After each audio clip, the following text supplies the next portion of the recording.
Hi అండి, నేను మీ మేఘమాల. ఈరోజు నేను మీకు చిట్మిళ్ళ పాయసం చూపించబోతున్నానండి. చిట్మిళ్ళు అంటే ఇలా ఉంటాయి.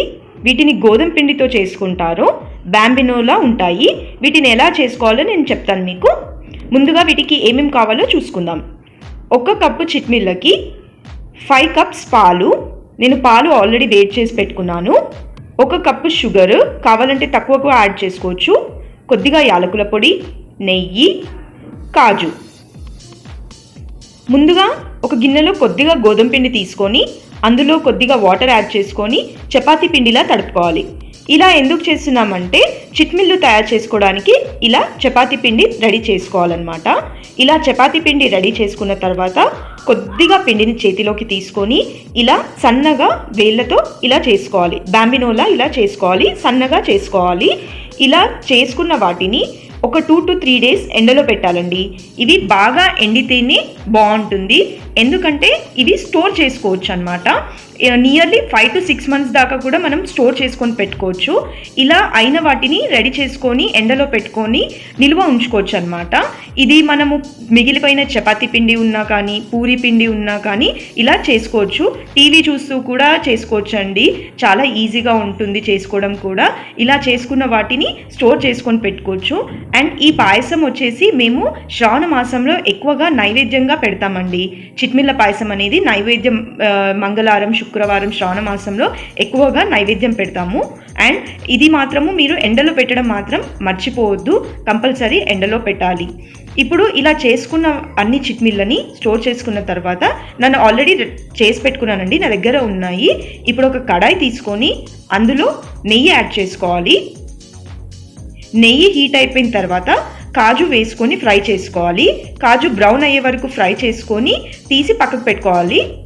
ఇప్పుడు కాజు ఫ్రై అయిపోయింది కదండి, పక్కకు పెట్టేసుకుందాము.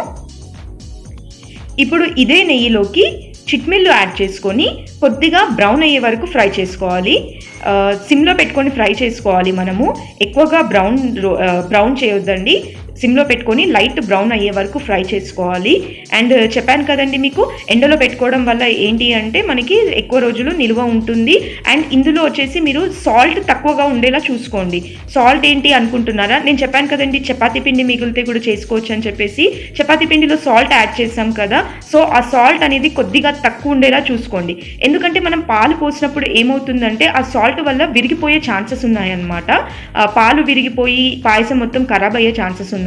సో అందుకని చెప్పి సాల్ట్ తక్కువగా ఉండేలా చూసుకోవాలి. అండ్ ఇవి బ్రౌన్ అయిపోయిన తర్వాత కూడా మనం స్టవ్ ఆఫ్ చేసుకోవాలండి. వేడి మీద పాలు పోయొద్దు, వేడి మీద పాలు పోస్తే విరిగిపోయే ఛాన్సెస్ ఉన్నాయి. అందుకని ఇది ఒక 5 minutes చల్లారనివ్వాలి. ఇది ఇప్పుడు స్టవ్ ఆఫ్ చేసుకొని చల్లారనిద్దాము. చల్లారిన తర్వాత చూసారు కదండి, కొద్దిగా ఇంకా కలర్ అనేది చేంజ్ అయింది. ఇప్పుడు మళ్ళీ స్టవ్ ఆన్ చేసుకొని పాలు పోసుకొని ఒక 10 to 15 minutes సిమ్లో కలుపుతూ ఉడికించుకోవాలి. చిట్మిళ్ళు అనేవి మనకి బాగా ఉడకాలండి. నార్మల్గా బ్యాంబినో ఎలా చేసుకుంటామో అలాగే, కానీ ఇది ఏంటి అంటే కొద్దిగా ఎక్కువ టైం పడుతుంది ఉడకడానికి. ఇది మంచిగా ఉడికితేనే టేస్ట్ బాగుంటుంది. ఇప్పుడు చూసారు కదండి, ఉడికిపోయిన తర్వాత ఇలా దగ్గర పడిపోతుంది. ఇప్పుడు టేస్ట్కి సరిపడా షుగర్, యాలకుల పొడి యాడ్ చేసుకొని కలుపుకొని మనము స్టవ్ ఆఫ్ చేసుకొని ఇప్పుడు ఇది సర్వింగ్ బౌల్లోకి తీసుకుందాము. ఇలా సర్వింగ్ బౌల్లోకి తీసుకున్న తర్వాత కాజు వేసుకోవాలి. కాజుతో డెకరేట్ చేసుకోవాలన్నమాట.